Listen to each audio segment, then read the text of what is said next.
Hello, this is Professor Michael Lipey, and in this narration, I'm going to talk about persuasion, which basically is a form of social influence involving delivering information in the form of communications, messages intended to change the beliefs or the attitudes of the audience.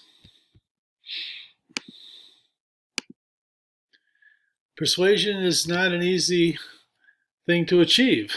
Okay, um, so if we go back to the Yale Communication Research Project, which was a large series of experiments that led to many books and articles that took place mainly at Yale back in the 1950s and 60s, in which a bunch of researchers got together to try to sort of figure out what persuasion is all about.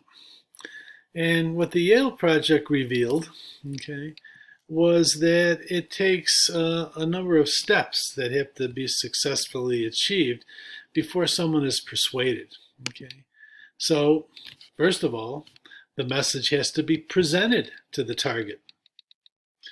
Now, you might say, well, yes, of course, but you know, there are many, many messages, okay, of all the messages in the universe that we are potentially um, that could potentially influence us, the vast majority never reach us. Okay, and there's a winnowing process that involves in which we really only receive a small subset of messages um, because of our selective exposure to various kinds of information, because of the cultural environment in which we live, in which we're only basically presented with messages from people within that culture. We don't hear we don't hear much about messages coming from people outside of it. We know that uh, in our day and age of social media, uh, many messages that could be presented to you don't get presented, and what you're most likely to be presented with are messages perhaps that you already agree with. There's this kind of screening process that occurs in the self-selection of messages, the polarization of people into different camps, so that the audience for whom the audience differs and different people present. So the basic idea is that not all messages are, there's only a certain probability that a given message is even going to reach the target. And once a message has been presented, okay, the target, the audience, has to attend to the message. Okay, you have to pay attention. Okay, in a moment we're going to see I'm going to describe to you a study that shows um, how sometimes our attention can be selective attention. Okay, we've already seen a little bit of this when we've talked about confirmation bias. Okay, in which we're attracted to and we seek out messages that that we already tend to agree with and information that we agree with. So there's a process of selective attention that goes on based uh, on motivation, based on what your attitudes already are. And we'll see a little bit more about that in a moment. So that's the second step. There's only a certain probability that, given that the message is presented, that the person will attend to it. And once the audience, the target, has attended to the message, so the next step is that they have to understand it. Okay, they have to comprehend what the message's intent is, what the message itself is. Okay, minimally the conclusion of the message needs to be comprehended. You need to know what is being advocated in a message. Okay, and you need to understand that that is basically what the message is doing. It's advocating a certain point of view. So if something interferes with your ability to understand it, your ability to appropriately interpret it, to hear it, uh, to process it, then we're going to get, then it's not going to be understood, and there's only a certain probability that that's even going to happen. Now, the next step is that the audience, the target of the message, has to accept the message conclusion.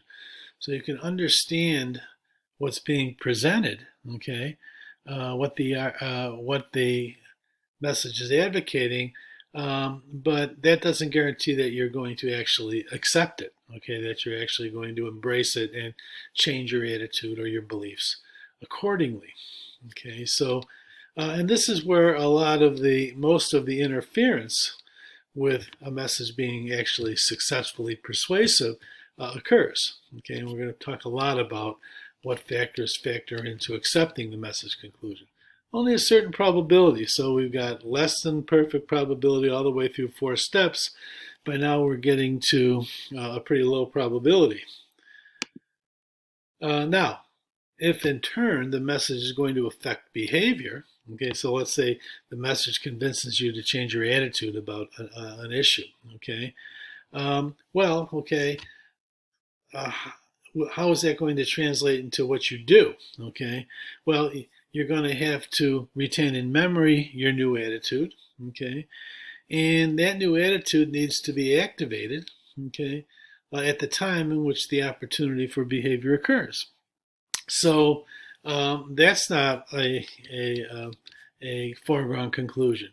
So basically, to persuade someone, a lot of steps have to occur, and either one of them, none of them have a high probability of succeeding. So people are not very easy to change via persuasion, okay, after all is said and done. Now, I want to talk a little bit about selective attention. This is a sort of a classic study that illustrates selective attention, or in this case, selective inattention. Okay, it's a study done a number of years ago. Okay, and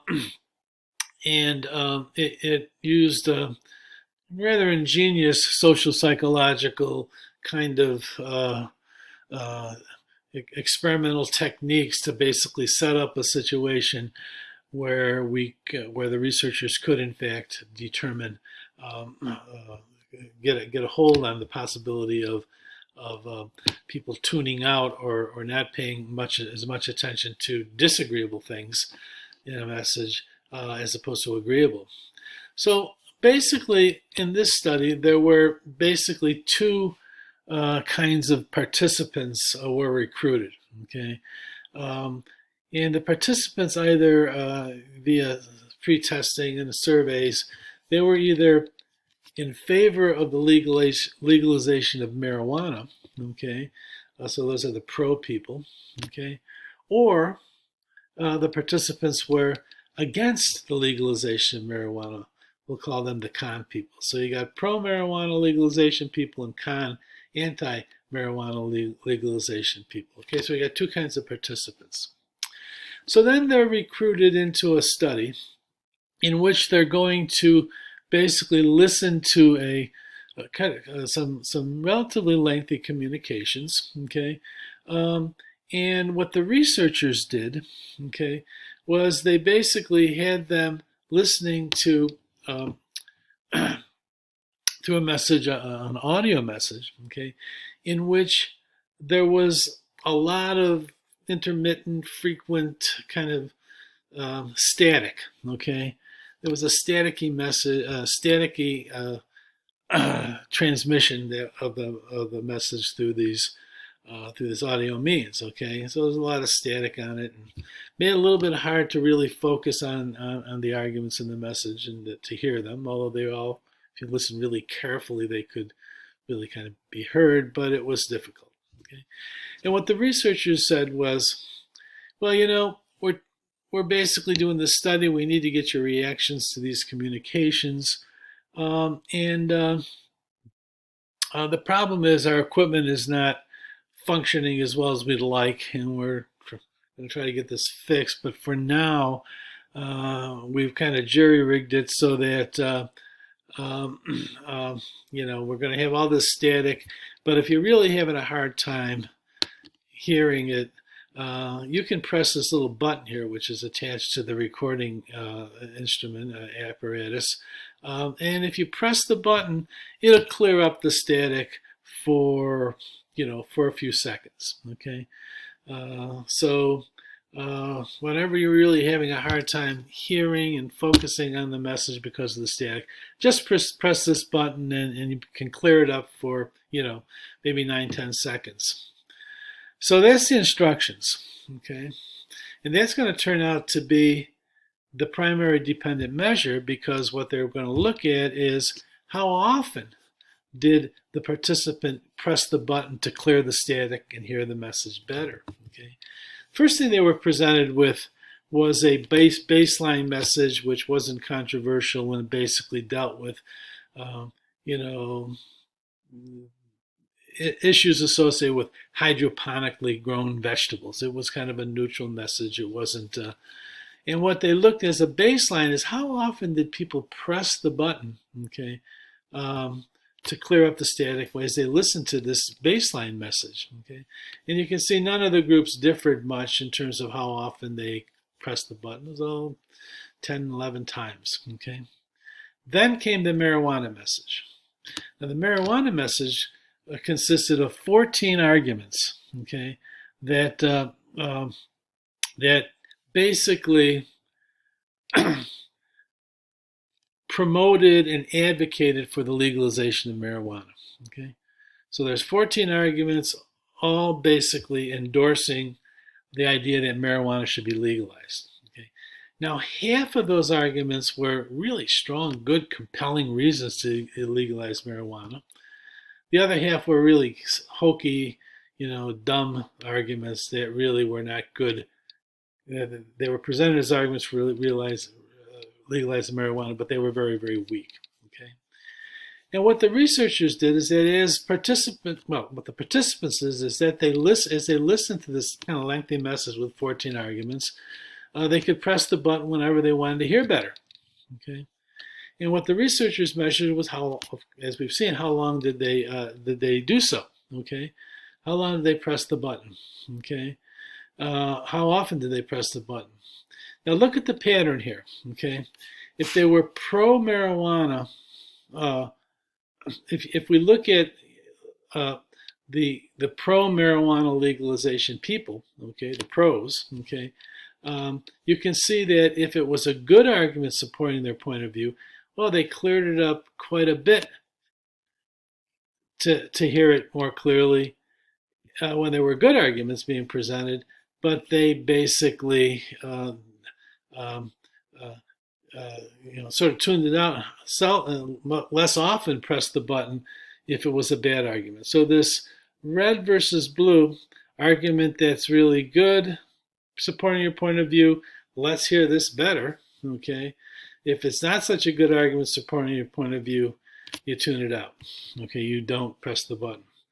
If you're anti-marijuana legalization, the con people, when they were presented with bad arguments in favor of marijuana legalization, they pressed the button to clear the static more than when it was a good argument advocating the legalization of marijuana. So if you're against marijuana legalization, you basically tuned out the arguments that were really against your point of view because they were really, really strong. But a kind of a hokey argument that is arguing the other side, but it's really kind of weak. If you're against marijuana, okay, you clear it out. You want to hear this better. So basically, people tuned out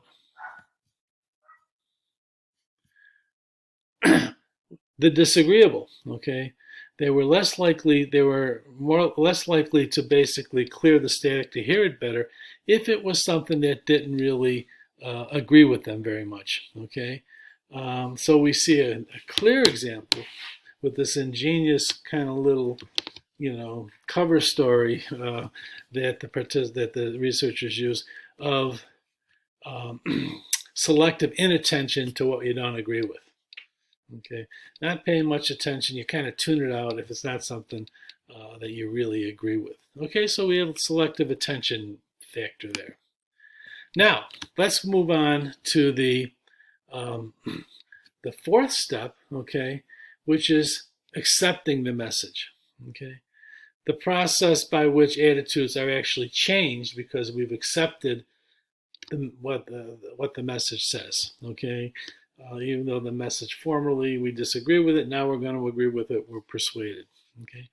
So there's a phenomenon known as there's a theory known as the elaboration likelihood model, okay, which basically says that, well, we don't always process communications the same way, okay?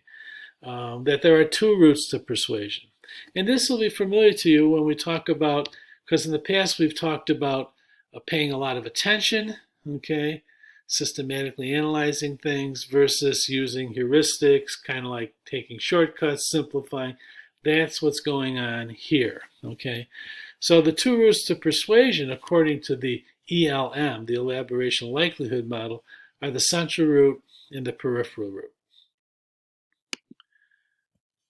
So let's talk about the central route. So the central route, this route to persuading someone through a persuasive communication involves systematic processing. The audience thinks carefully about the communication, influenced mainly by the strength of its arguments. Okay? And so what it's called the elaboration likelihood model, because it in the central route, okay, the key thing is that there's a lot of elaboration. Elaboration is highly likely. Okay? And what we mean by elaboration is active thinking about the message arguments and the information, okay, and incorporating our reactions to those arguments, okay, into our thought process about this issue, okay, and we incorporate them based on our own thoughts, our beliefs, our feelings, okay. We basically, think about the arguments in terms of what we already know, in terms of what our beliefs are, okay, in terms of the knowledge that we already have. We try to incorporate what the message is saying into this body of information that we have, okay. And of course, the message is going to be the arguments are going to try to change that body, okay. So with the central route, there's a lot of elaboration, systematic processing of the message. The other process that goes on in the central route is that the person's is what we call self-validation.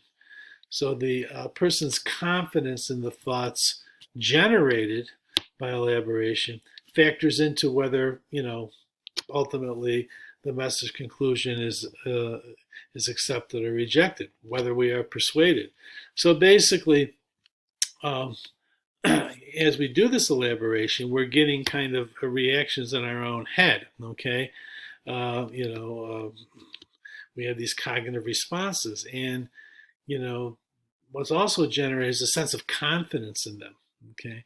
And if we're really confident in the products of that elaboration, be they mainly in favor of accepting the message versus mainly kind of in favor of, no, I don't think so, I've got all these good counter arguments.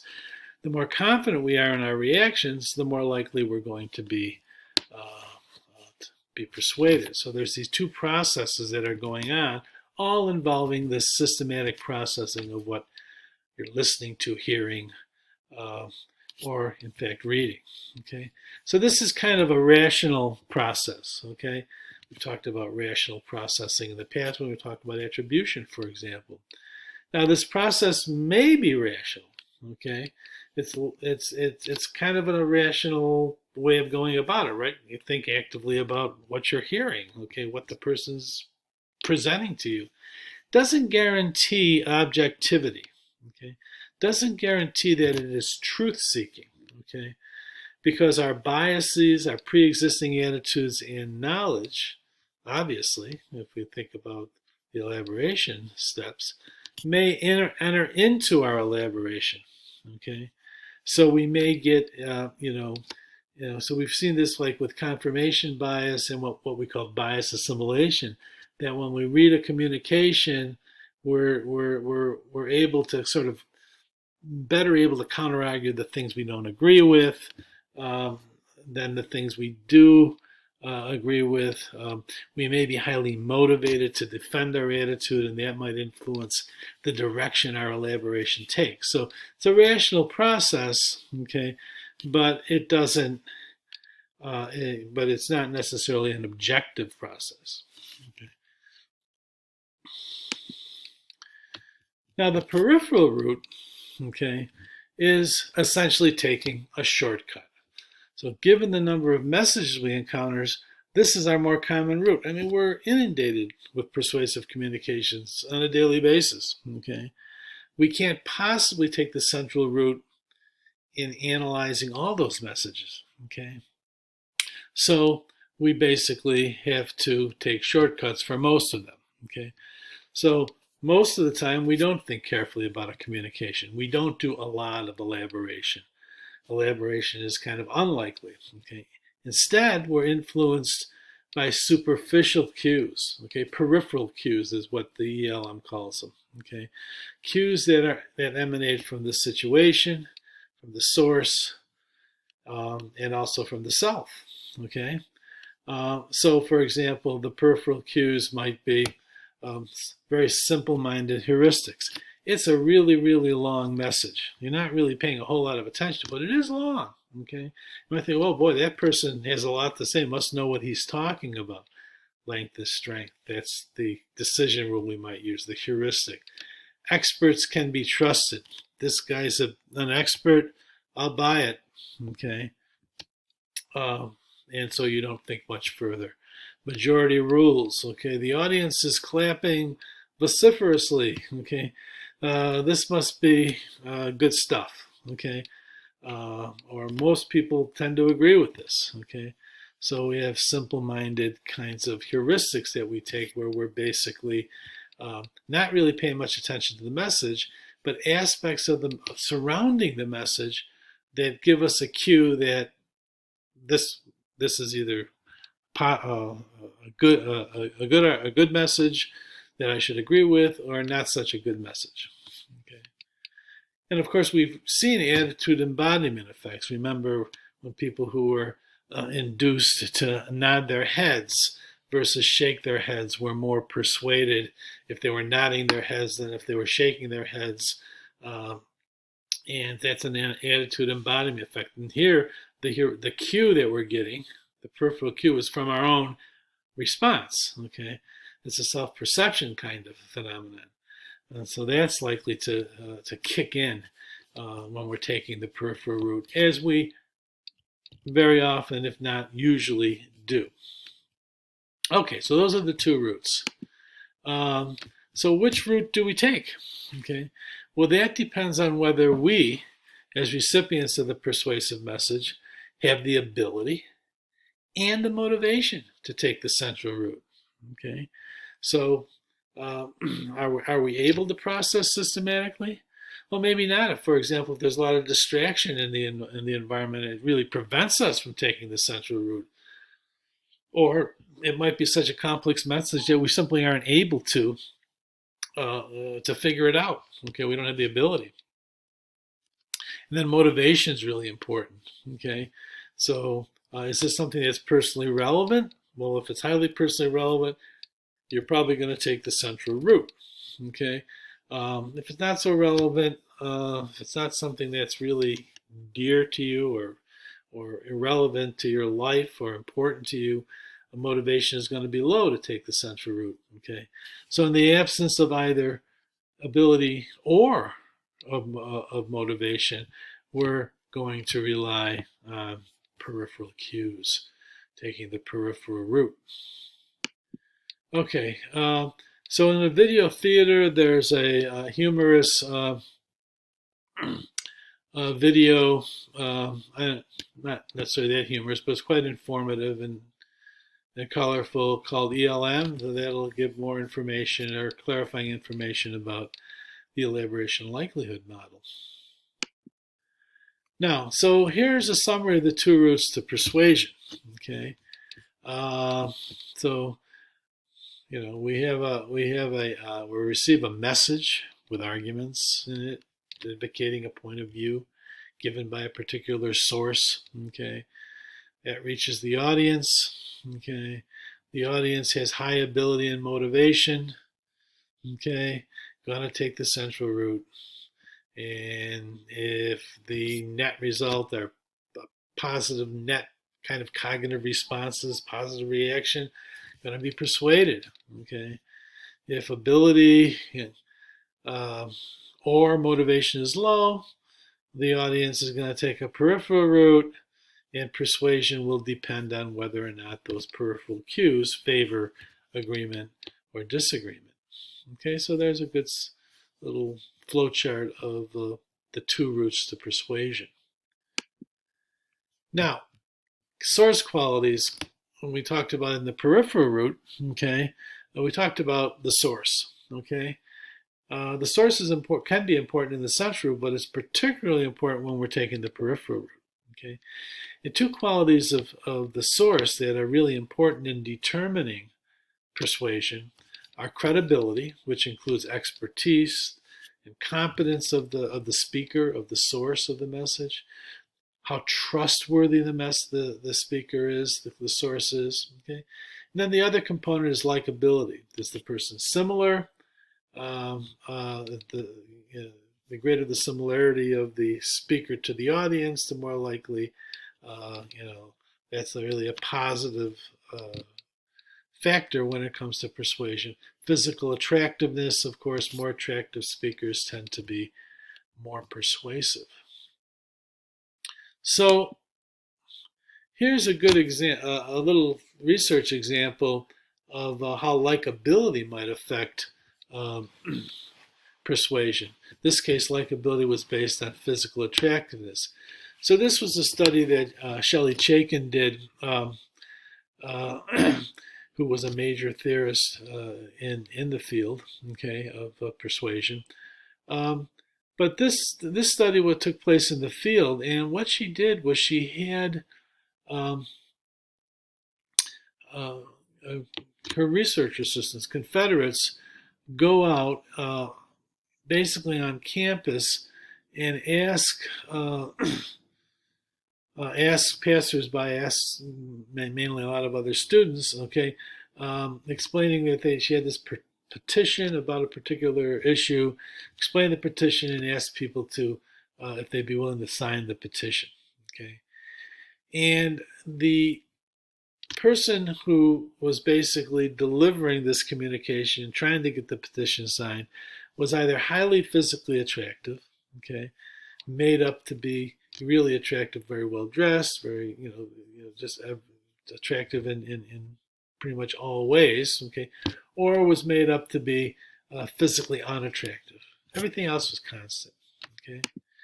So here is what the data look like. So we look at the percentage who signed the petition, okay, and there was either an unattractive source, okay, or a highly attractive source. And both, it was typically the same assistant, okay, but in terms of makeup and dress and unkemptness and so on and so forth. So is kemptness unkempt? You know what I mean, okay?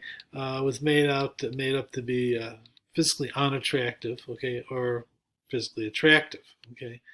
And you can see more people signed the petition, a greater percentage of them did, when the when the assistant, when the source was highly attractive, compared to when the source was unattractive.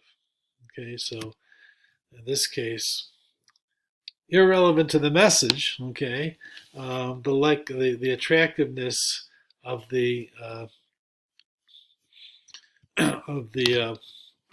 of the communicator had an influence on people. So it really worked through the peripheral route, because nothing about attractiveness had anything to do with the issue, okay, or the arguments that were being presented to sign the petition. And that's the same slide. Sorry about that. Okay. Then there's source credibility. Source credibility. Okay. So experts, okay, can be more persuasive, okay, and often are. And this is true in both the peripheral and the central route.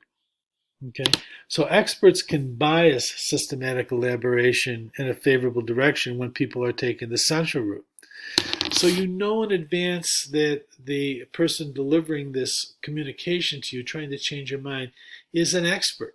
Okay, so that might dispose you to basically process the message in a way that kind of favors agreement. Okay, you're leaning toward agreement as you process it because this is an expert. Okay, or if the expert is the person has very if the source has very low expertise, is decidedly not an expert. Okay, that might bias your processing because you might be especially skeptical of the message now that you know it's being delivered by a discredible source. Okay, so in the central route, expertise can matter. Okay, in terms of the source. In the peripheral route, well, expertise can serve as a heuristic cue. Okay, experts can be trusted. Okay, so you don't have to process the message much. Okay, because you've got this person is very, very trustworthy. So you're going to take the peripheral route. We'll go with the fact that the person is an expert or not an expert, either highly persuaded or not persuaded, solely by knowing the expertise level. Okay, so source credibility and in the form of expertise can have an effect via either the central or the peripheral route, or shall I say in both the central and the peripheral route. Okay, now, so we talked about involvement. Okay, so what's really important is audience involvement, or audience relevance, audience motivation. Okay, when personally relevant, okay, when the message is personally relevant, okay, the recipient is more likely to pay attention and use the central route. Okay, so that's the motivation side of, remember, motivation and ability. So this is a good study to remember, okay, that illustrates the role of both the central and the peripheral route and the factors that play in those routes quite nicely.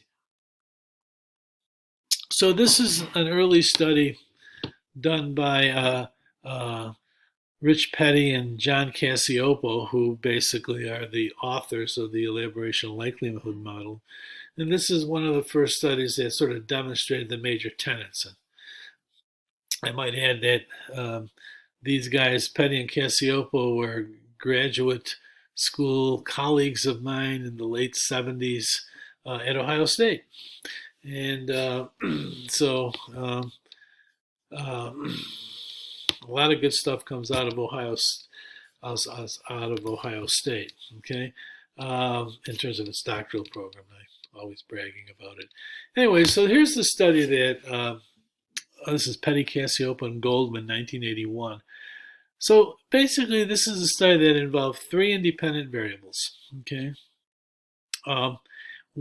So basically, participants who were students, okay, were presented with a persuasive communication, okay, a message that involved advocating that the university impose, okay, or institute a senior comprehensive exam, okay, requirement, so that in order to graduate, you would have to pass a senior comprehensive exam in your major. Okay, you'd have to take this exam; it'd be a condition of graduation. Okay, and they composed very carefully a message that was included some very strong, compelling arguments for why that's a good idea, and a message of equal length and number of arguments, but the arguments were very weak and specious. Not very good reasons for instituting senior comprehensive exams. Okay, so that's one independent variable, strong or weak argument, okay, message strength. Okay, a second independent variable was the source of the message. In one case, the source was described as an expert in the field, a professor of education at Harvard who had written books on this, who basically had researched the effectiveness um, uh, of having senior comprehensive exams, okay, or the expert was non-expert, okay, decidedly non-expert. What the message was a term paper turned in by a student in an introductory uh, business course. So expert or non-expert. The third variable is that is the involvement variable, or what we could call the personal relevance variable.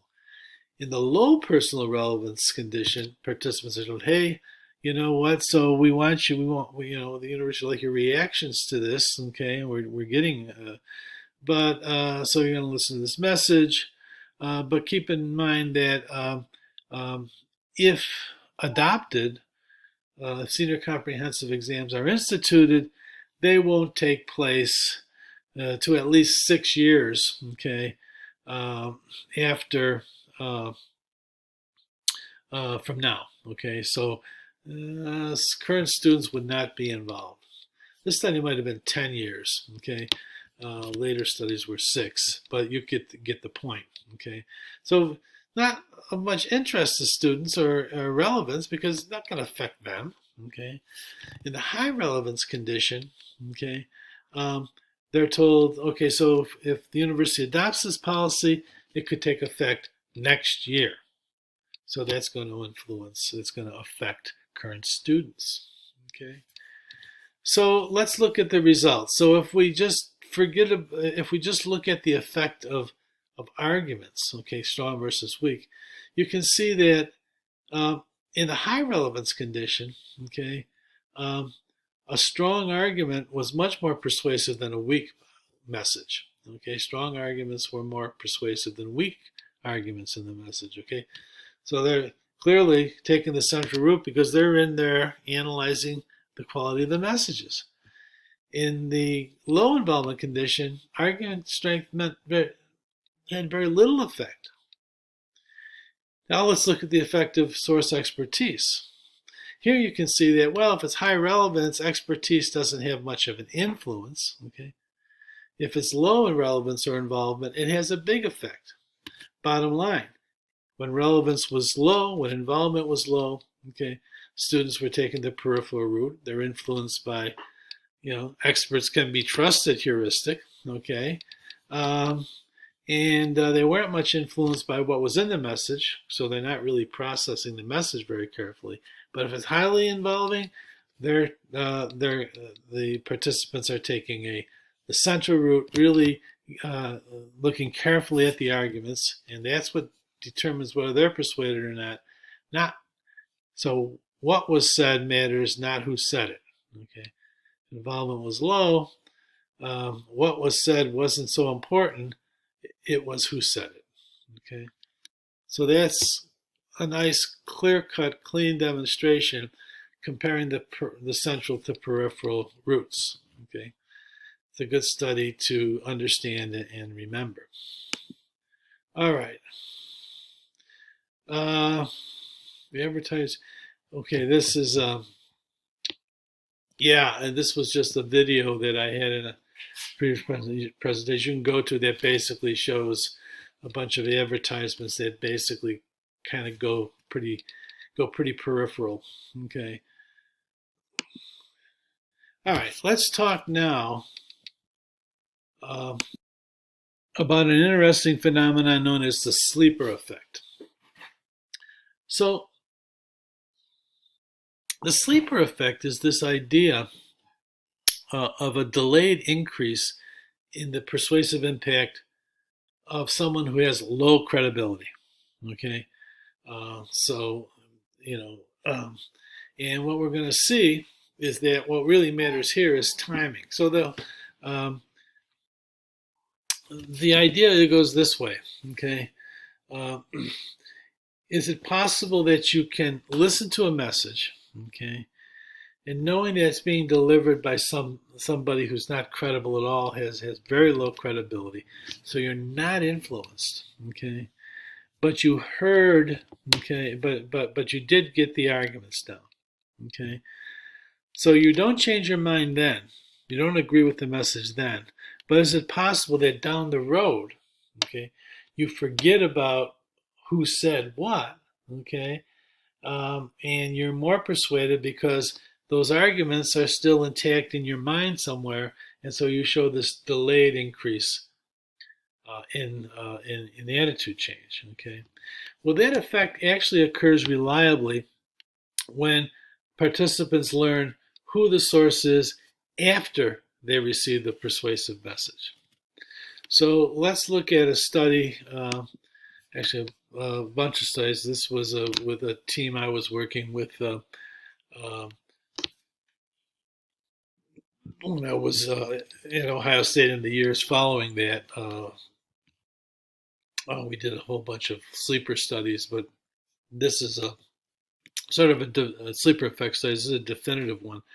So basically, here's what happened. What we presented to people, okay, was a message, okay, basically a kind of a persuasive message that was advocating for a particular um, product, okay, set of products, okay, and the message was it was a strong message, okay, and associated with the message, okay, was what we call a credibility cue. A really trustworthy source, okay, delivered the message, or someone who turned out to be not very trustworthy, okay, not a trustworthy, credible source about this category of products, okay. And as you can see, okay, so if we look at the baseline attitude, okay, for people who never received the message, if only the message was presented, okay, by itself, it was very, very persuasive. Okay, you can see the change. Okay, from the kind of purple here to the red. Okay, and of course that declined over time. Okay, and we forget we're not as persuaded as over time. Then, if we look at the idea that when people are told this is not a very credible source, okay, before the message, then they hear the message, well, they're not that persuaded because it's not a particularly credible source. They're a little bit persuaded, but the source is not very credible, and so they're not terribly persuaded, and even less so after time's gone by. But then if we look at people who received the message first, and you know, so they listened to the message, they heard all the arguments, and so on and so forth. Then afterward, they're told, but this was this is the source of this message, and you turn out not a very credible source. So they're not so persuaded, right? Okay, because they're finding out right after the fact that this guy don't trust this guy, so they're not persuaded. They don't change their attitude. But look what happens after 6 weeks when they returned and they were asked to give their attitudes about this topic, about these products again. Okay, here what you can see, you see this delayed increase in persuasion. Okay, so they're completely unpersuaded to begin with, but 6 weeks later they're highly persuaded. Okay, so the thinking is, that's the sleeper effect. So the black line is the sleeper effect. The thinking here is that, you know, you immediately reject the message after you find out after the message that the person isn't credible. But you did all that processing of the message beforehand, before you knew anything about the source. And it was a good message. Okay, so you got a lot of positive cognitive response, a lot of positive thoughts about that message. Okay, which would have affected your immediate attitude had you not found out this guy isn't to be trusted. Okay, 6 weeks later, the idea is, okay, you may have forgotten or dissociated that source, okay, from the message, but you still have those positive cognitive responses, when the mess was about the message in your head. And so so with the source removed, you've forgotten about the source, okay? Um, you're now persuaded, okay? That's the sleeper effect. It's not going to happen if the cue comes before, okay?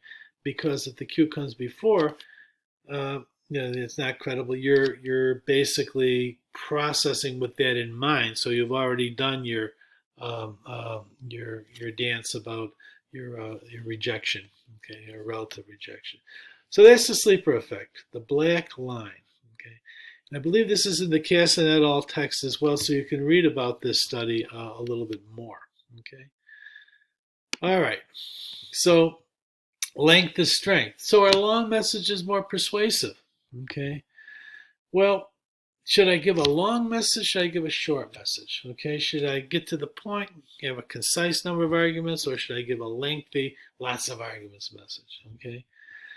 Or just lots of words. Okay. Well, if you're taking the center, people are going to take the center route because it's relevant. What's more important than length is quality. Okay. But on the other hand, okay, if all of the arguments are of high quality, okay, then a message with more good arguments is going to be more persuasive, okay. But so it's not the quality of the message, it's not the length of the message that's important. It's really, uh, the content, okay, of the message. There's more quality to the long than the short. Now, with the peripheral route, you might apply the heuristic: the longer the message, the more valid it must be. So what's in the message is going to be less important than how long it is. So when people hear a long message and they're taking the peripheral route, boy, that person must really know what they're talking about. He's got a lot to say on the matter. And so length is strength, and you get more persuasion. Okay. Timing. Speaking of which, I'm sort of running out of time with this narration, but let me be quick about this. So the basic idea with timing is when we have two opposing messages, okay, like in a debate, okay. So you're going to hear the point of view of one person, and then the opposing point of view is going to be given by another person. Okay, does it help to go first or second? Okay, well, it depends. Okay, it depends on the timing of things. So, what a lot of research has been done in which research, for example, some of the research has been done looking at like the closing the closing arguments of a prosecution versus the closing arguments of defense. Now, usually it's the prosecution that goes first and the defense, but you can manipulate that in research. Okay, but so in this particular studies that were done, you looked at whether the prosecution or the defense went first in closing arguments. Other kinds of things have been done in terms of giving a message about a social issue, one side then the other. And the general kinds of findings are that if you give message one, let's say the pro, and message two, the con, okay, and then you let a week pass, okay, and then people are asked to give their attitude, okay, we'll call that the decision, you tend to find a primacy effect. You tend to find that the message that went first, okay, was more persuasive, okay? And the whole idea here is that, remember, a primacy effect usually entails, in general, is that the first information affects how we process the second information. So we basically have that the message one has an advantage, okay, but the advantage can be negated. If you present message one, okay, and then you let a week pass and then you present the opposite point of view, and then the decision is immediately made, you get a recency effect. And you can see why, right? Okay, the reason is, well, this is forgotten by the time we get here. So if you're giving your decision right after message 2, which comes right before the decision, whereas the other side came a week before, that's going to promote a better memory for the second message. A lot of forgetting about the first message has gone on here, so it can't really influence the processing. We get a recency effect. Okay. Now, so you got the idea that memory advantage would favor recency. Okay. Processing bias advantage would favor primacy. So what happens when we put the two together? Message 1, message 2, then immediately the decision. Message 1 has the advantage of that processing, possibly biasing message 2, okay? The processing of message 2. Message 2 has the advantage that it's just happened, okay? So it's more salient and so on.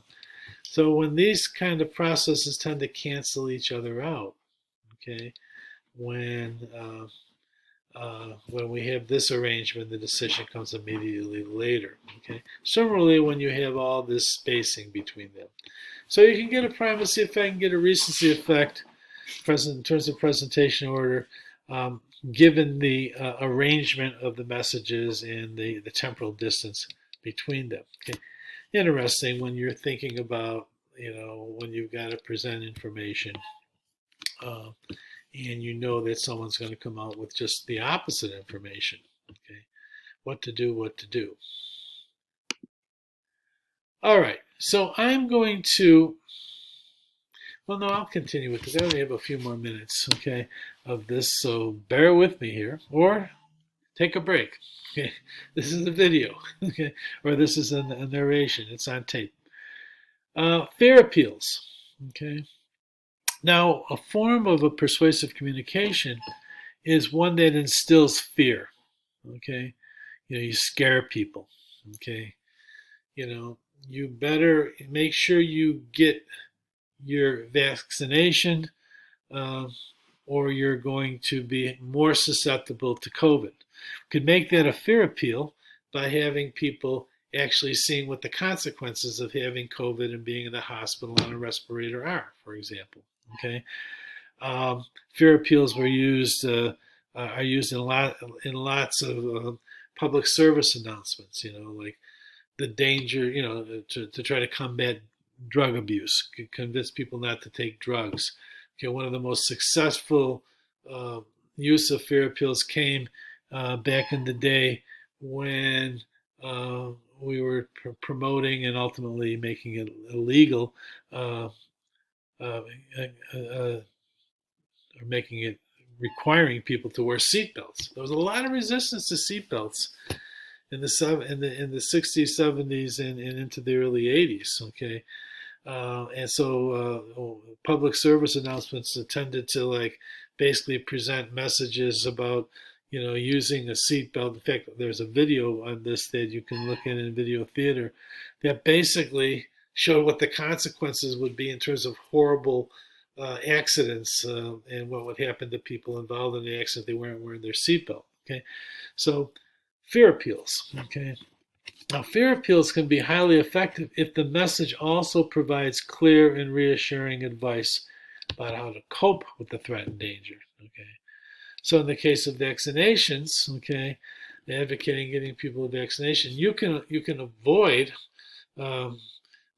or minimize all this bad stuff that's going to happen to you, okay, by just going out and getting the shot, okay. And not only will they do the trick, but you're highly capable of going out and getting the shot. Okay, here's what you need to do.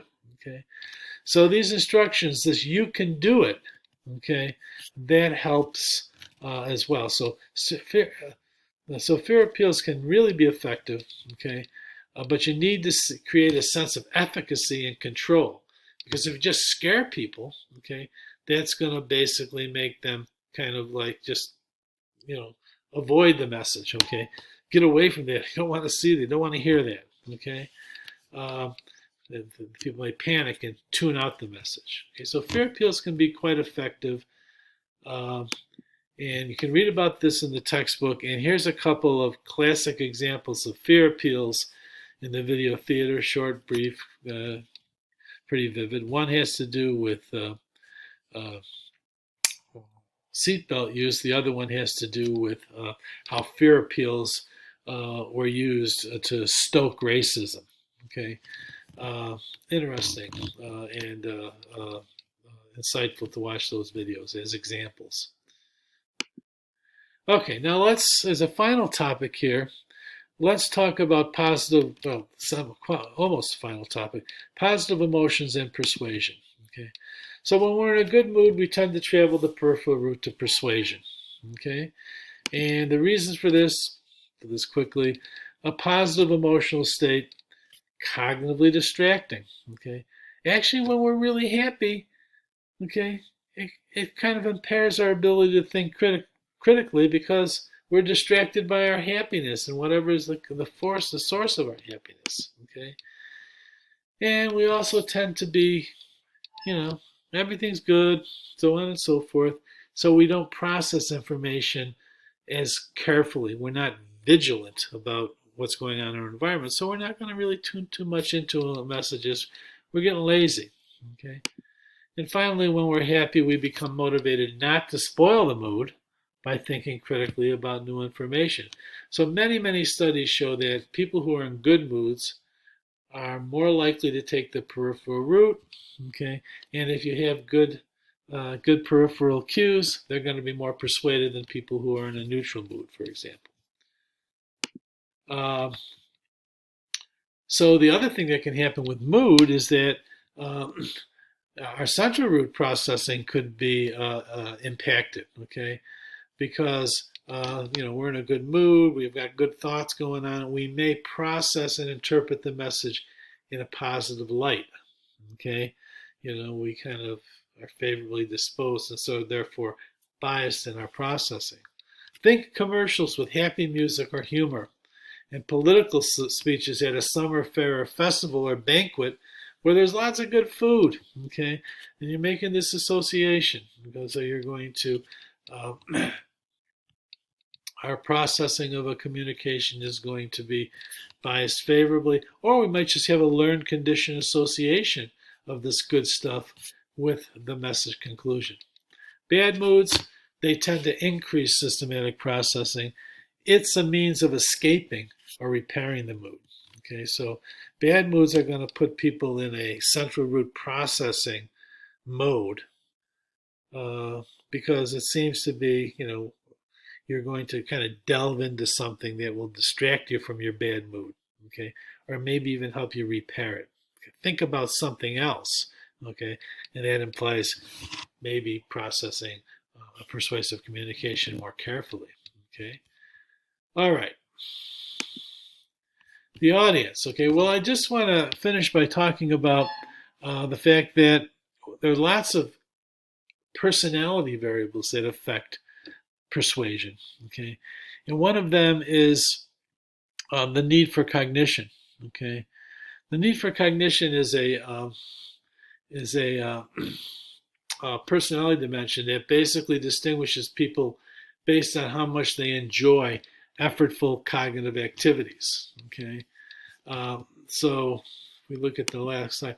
So these are 6 of the items on the need for cognition scale. I really enjoy a task that involves coming up with new solutions to problems. Okay, then you give a high agreement with that. That's going to go toward the direction of having high need for cognition. Thinking is not my idea of fun. If you agree with that, your score is going to go down. Okay, the notion of thinking abstractly is appealing to me. That's going to bring your score up. So these are some of the items. Okay. That basically are on the need for cognition measure. Okay, now if remember the audience involvement study, Petty, Cassiopo, Goldman. Okay, an audience that's very high in need for cognition. Okay, if we just sampled people who scored really high in this measure, as studies have done. Okay. You tend to see people sort of taking the central route. Okay, they're more in the high need for cognition. People are more, whether involvement is low or high. Okay, they tend to take the central route. They're more influenced by argument strength. Okay, um, they're not so much influenced by expertise. Okay, so people high in need for cognition uh, basically look like people who are in that high relevance condition. Okay, in terms of how they're responding to the message.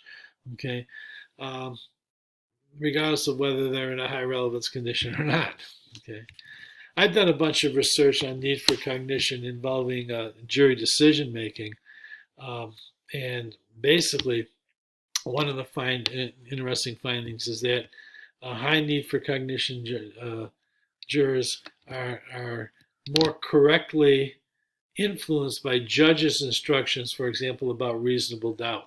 Okay, so if the judge gives very specific instructions about what constitutes reasonable doubt in the case that's coming, okay, you know, uh, and you can give various kinds of instructions that suggest, you got to be really, really stringent, high standard of reasonable doubt, or reasonable doubt, can be more of a lax standard.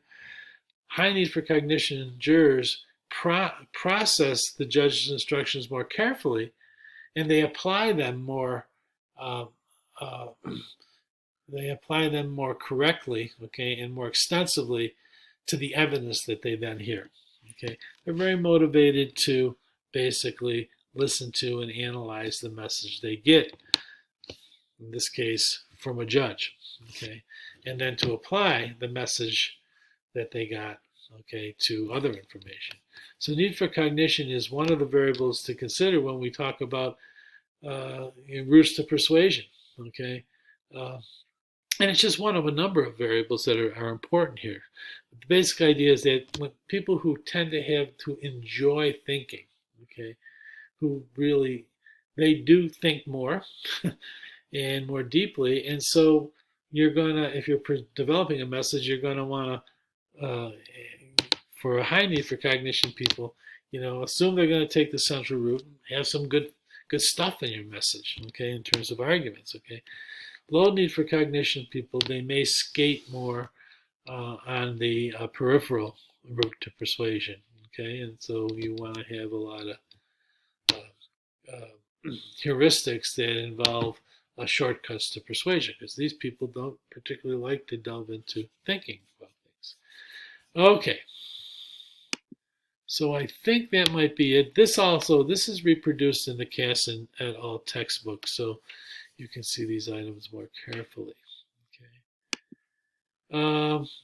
I'm going to basically very quickly talk about, so how do people resist persuasion? Okay.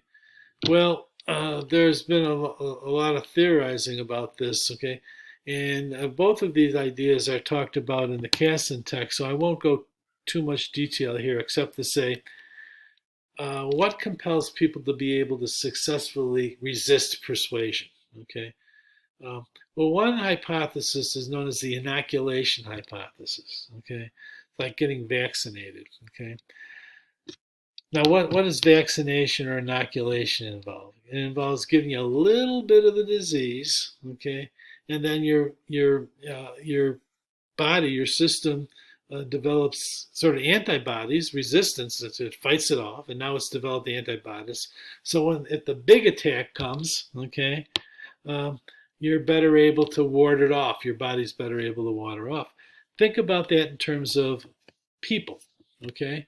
I'm sorry. Think about that in terms of attitudes. Okay, so if someone comes at you about a topic with that you never really thought about, okay, they might be able to bowl you over, okay, because you don't have any counter arguments developed. Okay, so the idea of inoculation theory is that if you expose people to a weak attack on your attitudes, okay.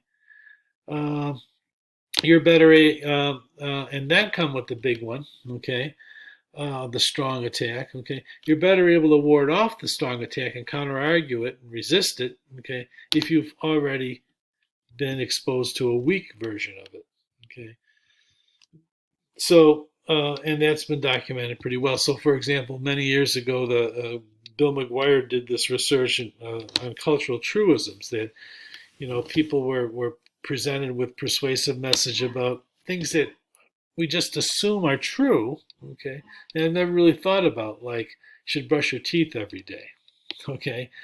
Um, you know, if you're people who were then presented with this big message saying, yeah, you shouldn't be brushing your teeth every day. This is just one example. That's not a good thing. Don't do that. Don't do that. Okay, changing people's attitudes about it. People were kind of bowled over by it. Okay, persuaded that maybe I shouldn't brush my teeth every day. Okay, but people who are given like a weak attack on their belief that they should trust their brush their teeth every day first, and then given the strong attack, they resisted it. Okay, they weren't persuaded by it at all. Okay, and so because giving them a little bit of the disease, if you will, okay, a little bit of the poisonous attitude, okay, basically allowed them to develop defenses against a strong attack on something that they never thought about. See, they had no defenses against this because whoever thinks about whether you should brush your teeth, okay. Psychological reactance is this idea. Think about reverse psychology. I got him to do it by basically trying to, tell my kid to do it by basically um, telling them that they couldn't do what I want them to do. Okay, it's reverse psychology. Well, in psychology, that's known as psychological reactance, the theory that people react against threats to their freedom by asserting themselves and perceiving the threatened freedom as more attractive. Okay, so when you tell people don't do that, or when you come out and say, you know, you know, if you prevent people from taking action, okay, from responding in a certain way, okay, that makes people even more likely, okay, to want to do it. Okay, so if you tell people don't go in this direction with regard to this attitude issue, okay, that may in fact instigate the idea that people are going to do it anyways, okay, because that can be perceived as a threat to freedom. That's something that you should read more about, psychological reactance. And here, this is strategies for resisting persuasion. I won't get much into this. This is nicely described in the Casson et al. Textbook, and also in the lecture outlines. This table exists there, and also exists in the textbook. So I'll let you digest this for yourself, and before it gets even later, end the show. So this basically was about persuasion. Next time we're going to talk about the opposite, influenced by the opposite direction, okay? That is changing people's attitudes and then seeing if it affects their behavior, okay? But that's for later. Okay, so long.